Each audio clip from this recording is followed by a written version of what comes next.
Please stand by.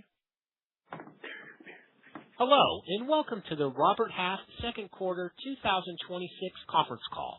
Today's conference call is being recorded.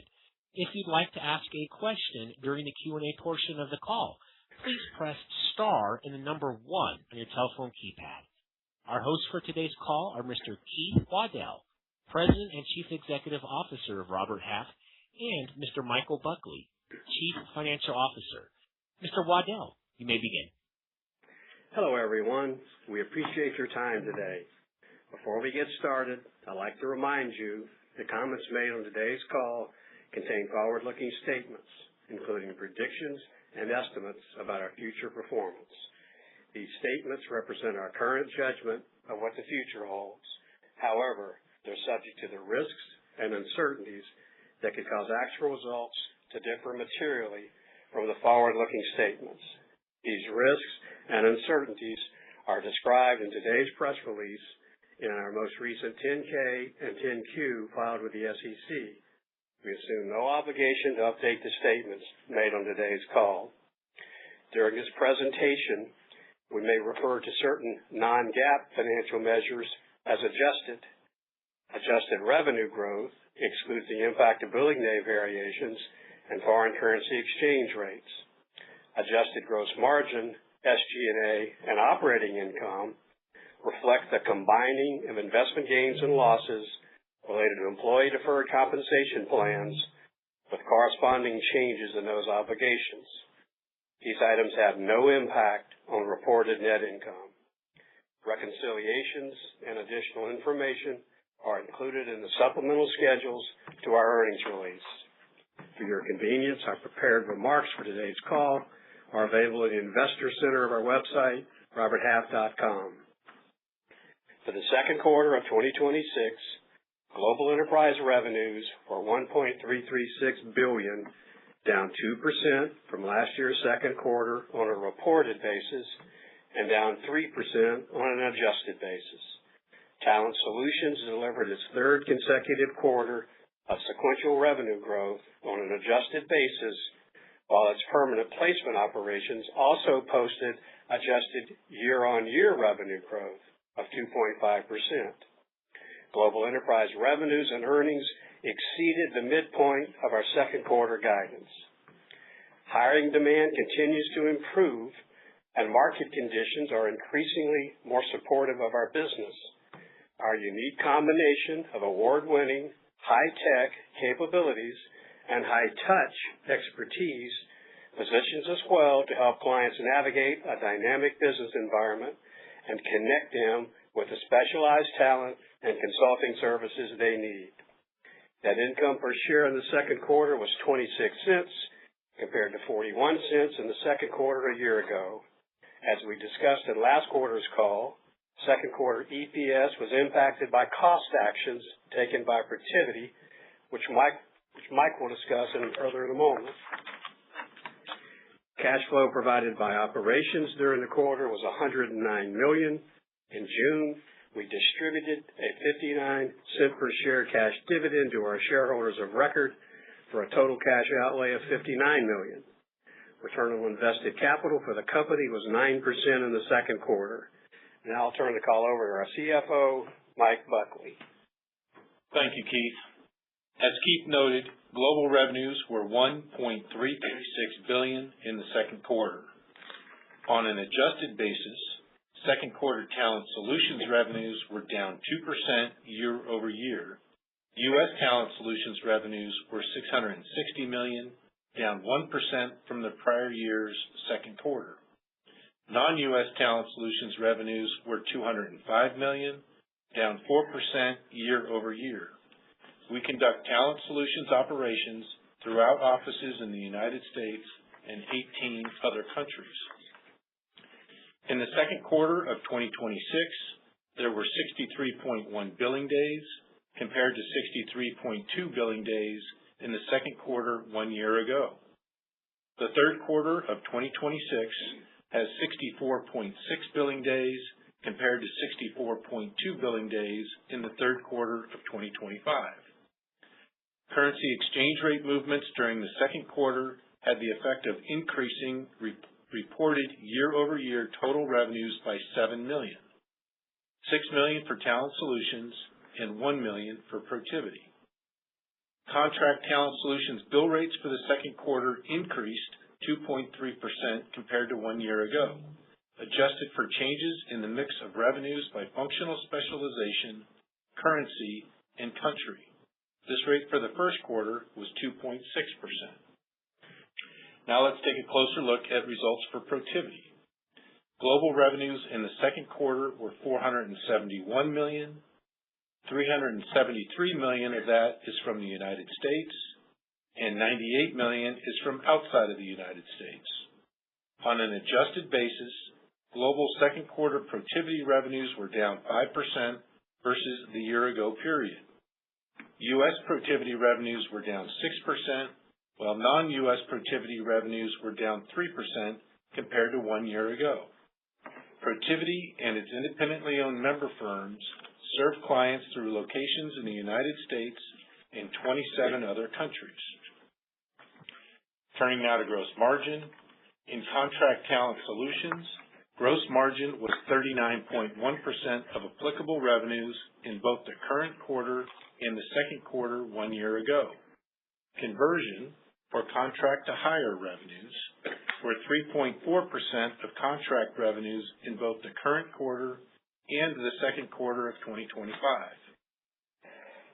Our permanent placement revenues were 13.6% of consolidated Talent Solutions revenues in the current quarter, compared to 13.1% in the second quarter of 2025.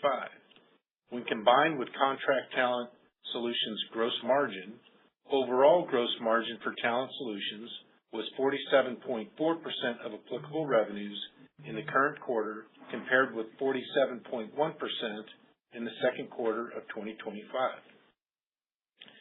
For Protiviti, gross margin was 13.5% of Protiviti revenues in the second quarter and 19.7% in the second quarter 1 year ago. Adjusted gross margin for Protiviti was 18.5% for the quarter just ended, compared to 22.3% last year. As we discussed in our last call, Protiviti revenue results reflect ongoing shifts in the U.S. financial services regulatory environment. As a result, cost actions were taken during the quarter, including $7 million in severance costs, which reduced adjusted gross margin by 1.4 percentage points, or 4 cents per share. Enterprise SG&A costs were 40.1% of global revenues in the second quarter, compared to 37.1% in the same quarter 1 year ago. Adjusted enterprise SG&A costs were 34.3% for the quarter just ended, compared to 33.8% 1 year ago. Talent Solutions SG&A costs were 53% of Talent Solutions revenues in the second quarter versus 49.2% in the second quarter of 2025. Adjusted Talent Solutions SG&A costs were 44.1% for both the current quarter and the second quarter 1 year ago. Second quarter SG&A costs for Protiviti were 16.4% of Protiviti revenues, compared to 15.7% for the same quarter 1 year ago. Reported operating income for the second quarter was negative $62 million. Adjusted operating income was positive $39 million in the quarter, or 2.9% of revenues. Second quarter adjusted operating income for Talent Solutions was $29 million, or 3.3% of revenues. Adjusted operating income for Protiviti in the second quarter was $10 million, or 2.1% of revenues. Our second quarter 2026 income statement includes a $101 million gain from investments held in employee deferred compensation trusts. This is completely offset by an equal amount of higher employee deferred compensation costs, which are reflected in SG&A expenses and direct costs. As such, it has no effect on our reported net income. Our second quarter tax rate was 35% compared to 33% 1 year ago. The increase in the tax rate is primarily the result of lower tax credits and the increased impact of non-deductible expenses relative to lower pre-tax income. At the end of the second quarter, accounts receivable were $821 million, and implied day sales outstanding, or DSO, was 55.4 days. Before we move to third quarter guidance, let's review some of the monthly revenue trends we saw in the second quarter and so far in July, all adjusted for currency and billing days. Contract Talent Solutions exited the second quarter with June revenues down 2% versus the prior year, the same as the 2% decrease for the full quarter. Revenues for the first 2 weeks of July were down 1% compared to the same period last year. Permanent placement revenues in June were up 4% versus June of 2025. This compares to a 3% increase for the full quarter. For the first 3 weeks in July, permanent placement revenues were up 4% compared to the same period in 2025. We provide this information so that you have insight into some of the trends we saw during the second quarter and into July. But as you know, these are very brief time periods. We caution against reading too much into them. With that in mind, we offer the following third quarter guidance. Revenues, $1.31 billion to $1.41 billion. Income per share, 43 to 53 cents. Midpoint revenues of $1.36 billion are flat with the same period in 2025 on an adjusted basis. Our midpoint revenue guidance for the third quarter reflects year-over-year growth of 3% for Talent Solutions and 6% lower revenues for Protiviti. Protiviti's results continue to reflect the ongoing shifts in the U.S. financial services regulatory environment, which we discussed last quarter. The major financial assumptions underlying the midpoint of these estimates are as follows. Adjusted revenue growth year over year for Talent Solutions up 1 to 5%. For Protiviti, down 4 to 8%. Overall, down 2% to up 2%. Adjusted gross margin percentage for Contract Talent, 38 to 40%. For Protiviti, 23 to 25%. Overall, 38 to 40%. Adjusted SG&A as a percentage of revenue for Talent Solutions, 42 to 44%. For Protiviti, 16 to 18%. And overall, 33 to 35%. Adjusted operating income as a percentage of revenue for Talent Solutions, 3 to 5%. For Protiviti, 6 to 8%. Overall, 4 to 6%. Tax rate, 33 to 35%. And shares outstanding, 100 to 101 million. 2026 capital expenditures and capitalized cloud computing costs of 50 to 70 million, with 10 to 20 million during the third quarter. For the fourth quarter, we offer the following directional observations. Because of the November and December holidays, the fourth quarter has 61.1 billing days, compared with 64.6 billing days in the third quarter, a quarter-over-quarter decrease of approximately 5%. This reduction is typically partially offset by seasonal growth in average same-day billings, which has historically been in the low single digits. Lower sequential revenues result in negative operating leverage, such that fourth quarter operating margins have historically been 0.5 to 1.5 percentage points lower sequentially than third quarter margins. All estimates we provide on this call are subject to the risks mentioned in today's press release and in our SEC filing. Now I'll turn the call back over to Keith. Thank you, Mike. Our second quarter results for Talent Solutions reflect continued sequential revenue growth on the same-day constant currency basis and a return to year-over-year growth for our permanent placement segment.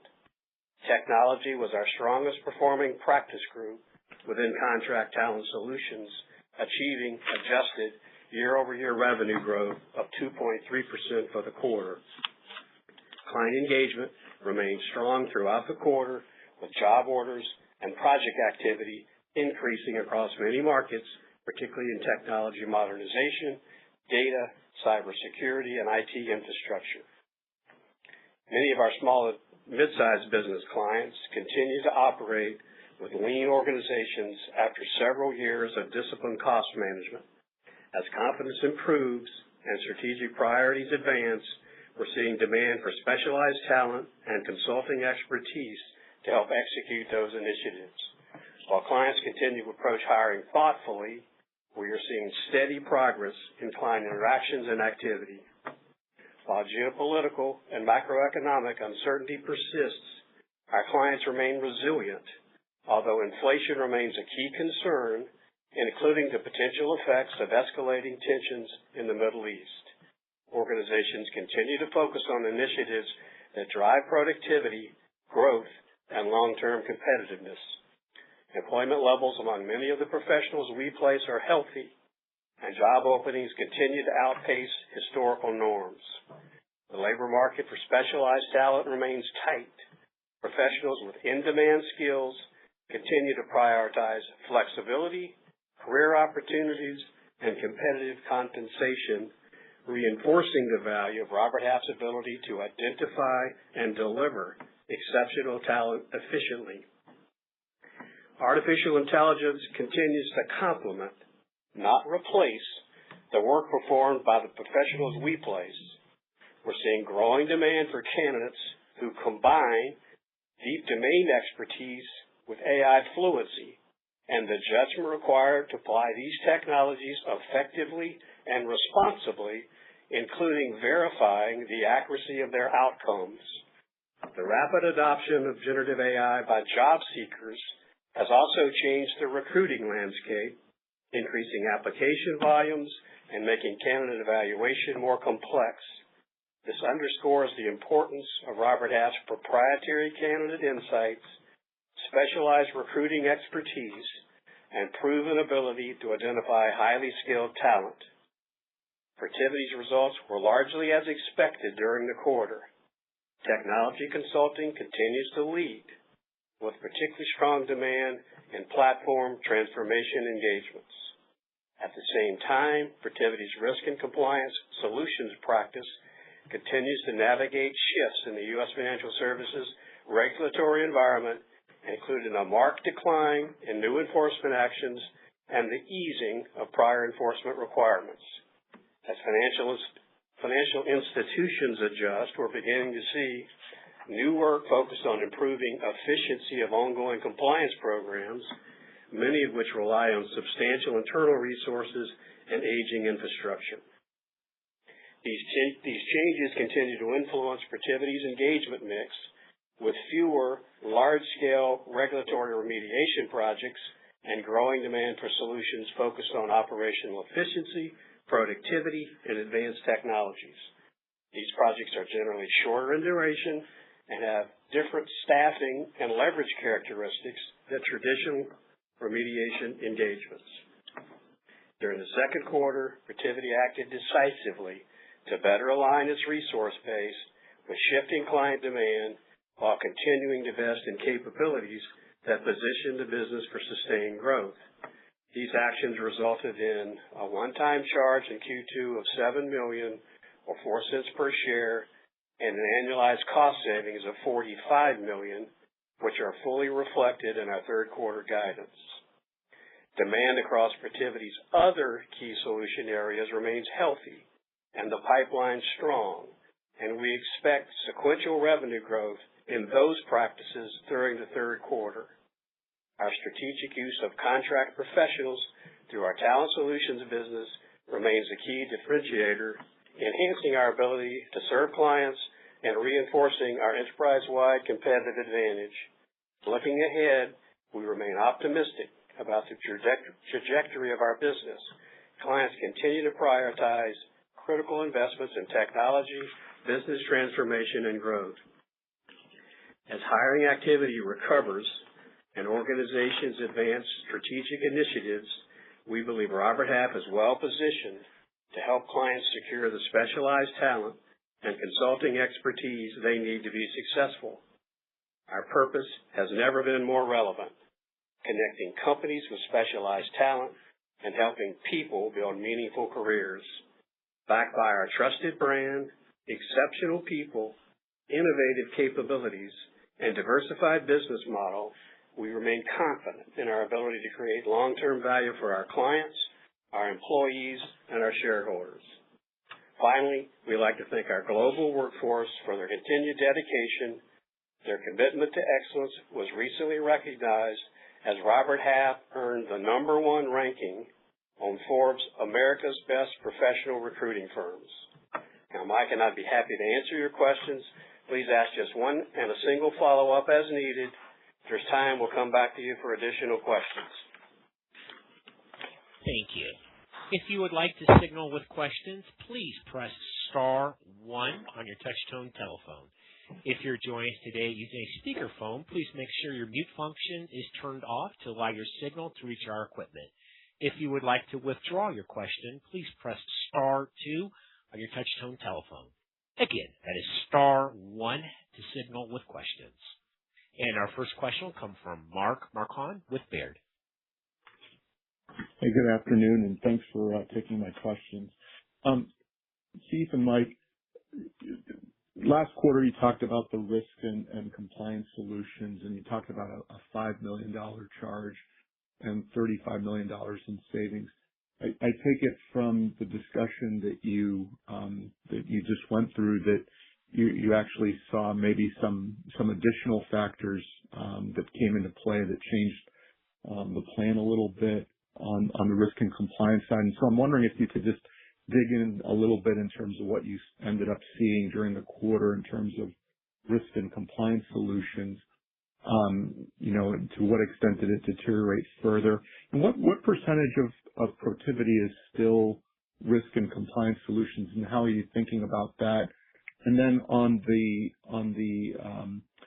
technology side, there have been some mixed messages depending on, which conference calls you're on about projects being delayed. I'm wondering if you've seen any of that on the technology solution side. It doesn't sound like it, but I just want to confirm that. Okay, and so the 5 in severance grew to 7, and the savings got larger proportionately. I'd say there was more international zone realignment than had been first expected, and so that was the biggest delta between what we estimated and where it came in. Risk and compliance is a little under 20% of Protiviti's total revenues. As to project delays in technology, we're happy to report that Protiviti's technology consulting practice group reported the best revenue quarter in its history, and clearly was not impacted by project delays.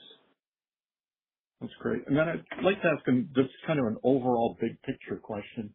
So on the Protiviti side, with the change that we've seen, like how confident are you in terms of getting Protiviti to return to growth? And we're really encouraged on the talent solutions side. So on the talent solutions side, do you think, barring a huge change in terms of the macro environment, which is possible, but barring a huge change, do you think the bottom is in on the staffing cycle? And do you foresee an opportunity to get back to prior peak revenues on the staffing side? As to how confident are we that Protiviti returns to growth, I'd say if you look at Protiviti's pipeline, on a probability-weighted basis, their total pipeline, including FSI, is up sequentially and year-on-year, total. That's probability weighted. And so that says that tech is particularly strong in that composition, and we feel great about Protiviti's future and its ability to return to growth. And if you look at FSI and non-FSI, non-FSI is already growing and is expected to continue to grow, and the offset from FSI over time will wane. So we feel good about Protiviti returning to growth in the not too distant future. Talent Solutions is the bottom end. Well, we've now had 3 quarters of sequential growth. That continued into the post-quarter.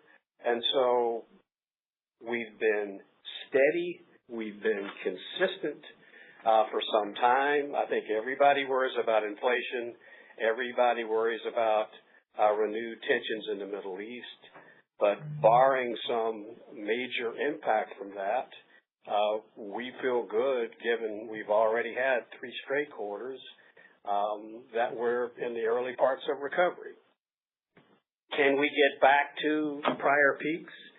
I've been here a long time, and every time we've had a downturn, we've subsequently not only returned to, but made new peaks. And I see no reason why that wouldn't be the case this time. That's great. Thank you. And the next question comes from Trevor Romeo with William Blair. Good afternoon. Thank you for taking the questions. One, I had kind of just a follow-up on Protiviti, I guess. You talked about the U.S. regulatory environment quite a bit, but the international Protiviti business, I think you just mentioned you had some realignment there. That business declined 3%, whereas it had been a pretty strong growth area for you previously. So maybe you could just dive a little deeper on, what caused the weakening in internationally for Protiviti this quarter, and would you expect that to continue? And so, unrelated to FSI, in international zone, particularly Germany, they had some large public sector engagements that wound down that impacted their results. Given the macro in Germany, and to a lesser extent, but still in Belgium, it seems that higher inflation, higher energy prices kind of are impacting sentiment and macro tone over there more. So it's harder for them to backfill and replace those projects that have wound down. And so the Protiviti IZ year-on-year change between quarters 1 and 2 is not related to FSI. It's public sector wind down. Okay, thanks, Keith. That's helpful. And then for my follow-up, I guess I wanted to touch on in the contract talent solutions, the bill rate growth, I think decelerating to closer to 2% this quarter, which I think is the lowest you've seen in a while. And I think the gross margins were steady, so it doesn't feel like spread compression. I think those metrics are already adjusted for mix. So maybe could you just talk a little bit about the bill rates and what you're seeing there? Is that like wage inflation slowing or maybe something else? Well, it was only, 30 basis points different than the prior quarter, so that's not a big change. But they largely reflect the weighted average pay rates of our different practice groups. And so typically, if our bill rate growth is less, so is our pay rate growth, because as you noted, our gross margins stayed the same. Okay, thanks, Keith. Appreciate it. And the next question will come from Andrew Steinerman with J.P. Morgan. Hi, Keith. It's Andrew. I wanted to ask you a fourth quarter directional question about Protiviti. Obviously, you gave these directional observations about the total company for fourth quarters typically being down 50 to 100 basis points in a third quarter. So my question is, can you give us some of that same perspective for a typical Protiviti margin in the fourth quarter versus the third quarter, and also allowing you some, if you want to make any kind of caveat, is this kind of setting up to be a typical or atypical year for Protiviti margins as we think about, kind of heading towards year-end? And so our Q4 directional observations were enterprise-wide. And so that was Talent Solutions plus Protiviti. So we did not break out one from the other. But the historical range is inclusive of Protiviti. I mean, the only thing that's particularly different is something we've now talked about a bunch is the impact of regulatory, and that impact is expected to continue into Q4. The other thing is there's nuances with the calendar, and so you lose one more billing day this year in the fourth quarter than you typically do, and so that cost you about $20 million in revenue. But other than that, the two-quarter directional guidance, it's not even guidance, it's two-quarter historical trends that we noted are enterprise trends, not one or the other. Okay, thanks, Keith. And the next question will come from Jeff Silber with BMO Capital Markets. Thank you so much. Actually, just had a couple of follow-up questions from some prior questions. The first was on billing rates. I know mix really played a big role into the change, but is underlying wage inflation changing at all? And I know there's some economists thinking that's going to accelerate. If that does, should we see an acceleration in bill rate increases? And so underlying wage inflation has come down, and so have bill rates. Just like kind of post-COVID, when wage inflation flared up, so did our bill rates to recover. And so if you believe wage inflation is getting ready to rise, then we would expect our bill rates to rise along with that. If there's anything we've been consistent about over a very long period of time, it's about protecting our gross margins. All right, that's great to hear. And then let me go back to Mark's questions about, getting back to prior peak revenues. Is there any reason you can't get back to prior peak margins as well? Absolutely not, and I actually am bullish that we can get to new peak margins. Not only do you get operating leverage, but we've over time changed the mix of revenues between higher level and operational level positions, and we get higher gross margins at higher levels.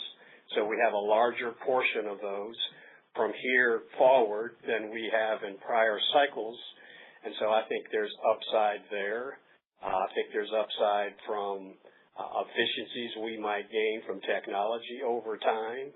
And so I feel good about future margin upside from where we are, principally about mix.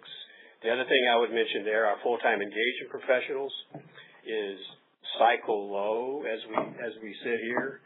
It's closer to 15% of the total. It's been north of 20%, and we could go even further north of that. That's also margin accretive. So that's another mix of revenue upside in the next peak relative to the last. All right. That's really helpful. Thanks so much. And the next question comes from George Tong with Goldman Sachs. Hi, thanks. Good afternoon. You're guiding to Talent Solutions to return to year-over-year growth in 3Q. As you think beyond the near-term recovery, what do you view as a reasonable steady-state revenue growth rate for the staffing business in a more normalized environment?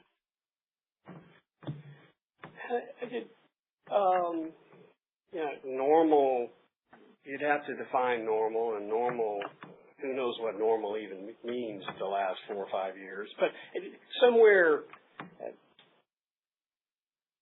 mid-ish single digits is where normal Talent Solutions growth would be. Half of that would probably be wage/bill rate inflation, and the other part volume, but mid-single digit. Got it. That's helpful. On Protiviti, you've discussed ongoing impact from changes in the U.S. financial services regulatory environment, including fewer enforcement actions, less remediation work. How much of this pressure do you view as tied to the current regulatory backdrop versus a more permanent shift in demand, and what would need to change for that business to return to growth? Well, since anti-money laundering is the key area that's been impacted here, history says money laundering doesn't go away. And if anything, if there's less scrutiny today, that probably means there are more issues in the future, which would bode well for demand in anti-money laundering. So the changes are more about the current administration and their stance on regulation broadly. And so it's certainly not a structural, there's less money laundering, and therefore long term, there's going to be less anti-money laundering demand from regulators. I would argue it's the opposite. I'd argue that there's probably pent-up demand being created as we sit here today because there's less scrutiny. Very helpful. Thank you. And the next question is from Kartik Mehta with North Coast Research. Hey, Keith. I know you've talked about the financial services regulatory headwinds, and you said that should last in the fourth quarter. When do you move beyond that, and when do you stop lapping that? Well, the FSI growth rates went solidly negative in Q3 of last year. They took a bigger step down in Q1 and 2. And so I would say, starting first quarter of 2027, you'll get some relief, and then you'll get a lot of relief Q2. And then, one of the things I think about is, I don't know, a few quarters ago, we talked about kind of the pricing environment for Protiviti, and the market had changed a little bit, maybe gotten a little bit more competitive. As you look today, how do you view the market in terms of pricing outside of this regulatory stuff? I would say consistently competitive. It's been competitive for a while, but it hasn't gotten even more competitive. I mean, the Big Four, it's very market-based. If Big Four firms have capacity in a given market, they will price very aggressively in that market. But that's been true for some time. But I'd say the pricing environment for going on a couple years with the Big Four has been very competitive, and it remains so today, but not more so. Perfect. Thank you. I appreciate it. And the next question will come from Manav Patnaik with Barclays. Hi, good afternoon. This is Rowan Kennedy. I'm from Manav. Thank you for taking our question. This was discussed much earlier in the call in response to Mark's second question, but can I please reconfirm the characterization as recovery and the leading indicators and metrics that give you confidence in such? In addition, what you're seeing today, how that compares to prior recoveries in terms of hiring velocity, client urgency, and willingness to approve incremental headcount?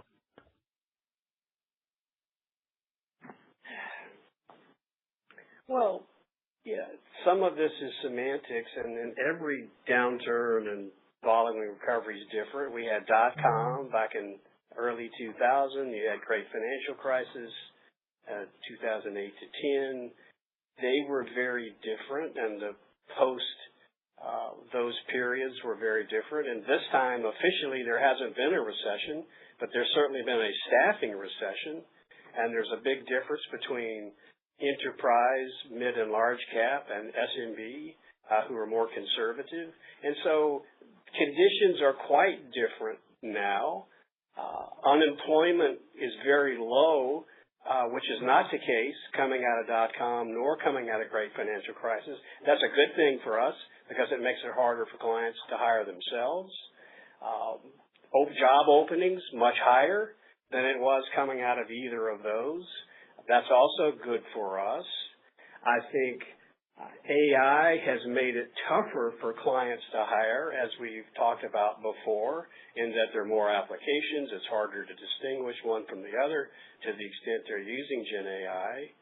And so they're different, but the metrics you would typically look at, unemployment rates, pent-up demand via job openings, we've got the new AI impacts, which are playing out to be more benign than some have feared. I would argue that the metrics taken as a whole are more positive today than they were at similar early recovery periods post-dot-com, post-great financial crisis. Got it. Thank you for that. And then another follow-up question from me, please. You expressed confidence that your return or ultimately exceed prior peak margins. Can I please reconfirm that opportunity? Does that come from primarily mix, structural efficiencies, productivity improvements? And then how should we think about what comes first as revenues recover? Is it the gross margin? Is it the productivity and efficiency, or operating margin? I would say there's the most upside, cycle to cycle, peak to peak, on gross margins because of mix. I think there's some additional upside for operational efficiencies, economies of scale, covering fixed costs that would add somewhat to that. But I'm more bullish on gross margin upside than necessarily is the case with SG&A. Thank you. Appreciate it. And the next question will come from Toby Summer with Truist. Thank you. I had a question about your directional guidance or directional context for the fourth quarter. Would the current business trend that you're seeing within 3 consecutive quarters of slight sequential same-day billing growth, would that be characterized as typical with normal seasonal patterns? Because it's, trying to triangulate in on whether that historical pattern can be achieved or the current demand environment is sort of better or worse, for example. I would say up until the last couple of quarters, we've underperformed typical seasonal patterns. But starting the last couple of quarters and expected for the next few, we're returning to normal seasonal patterns. So for Q4, on the one hand, it's a much shorter quarter. Even more so this year because of the calendar, we're going to lose an extra day more than we typically lose because of the calendar. But as far as the billings per day, we're looking at normal seasonality. We're not making a forecast. We're just saying normal seasonality in the fourth quarter. On a per day basis, you would get 1 or 2 percentage points of growth on a per day basis. Okay, that's clear. Within productivity, what are your opportunities like on the government side, state, local, and federal? It was a number of years ago that you did capture some good work there. What does it look like today? And I'm kind of steering clear of the context of the financial regulation. We like our opportunities in the public sector. Protiviti focuses more in federal and state than they do local, where Talent Solutions has a bigger presence. But we have a dedicated team and effort that approaches federal and state separately. We've got good opportunities there. The pipeline is is solid, and so we feel good about public sector. It's very different than it was coming out of COVID, and so we've made some relationships that were sticky, that remain to this date, and so we're well positioned to have a tranche of revenue that we didn't have traditionally. And then defense and aerospace, by the way, incrementally adds to that. Thank you. And the next question will come from the line of Kevin McVeigh with UBS. Great. Thanks so much. Keith, could you just run through the restructuring again? I apologize. I had a couple calls at the same time. Just what was it in the third quarter, the impact, and the impact for Q4, and then how do we think about that in 27?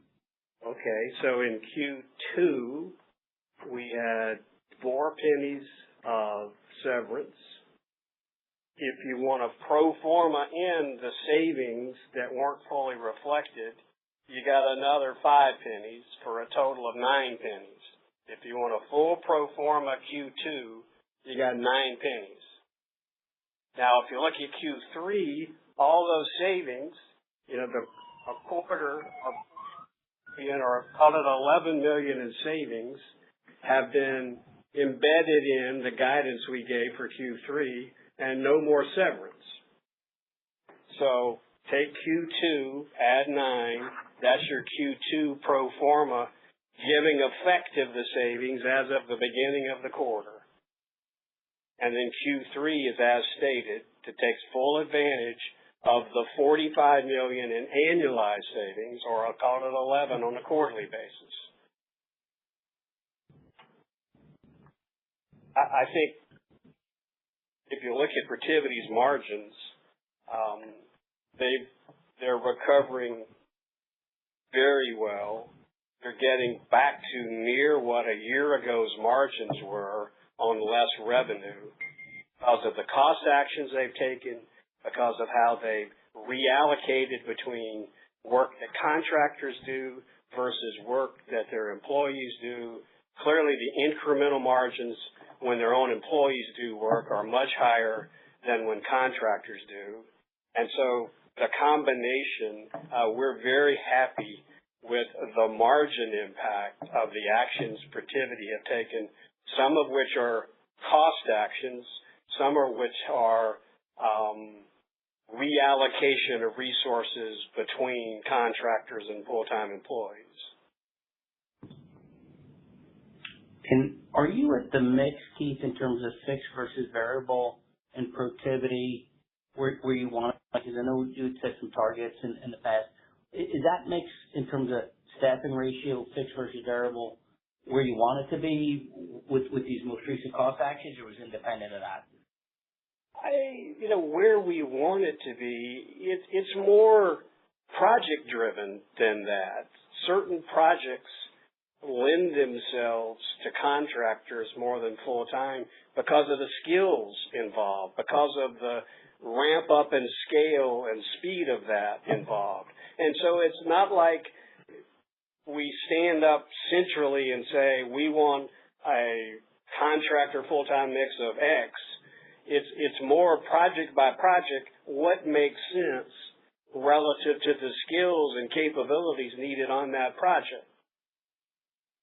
Generally speaking, these large FSI projects that have declined were very highly leveraged, contractor-heavy engagements, very profitable.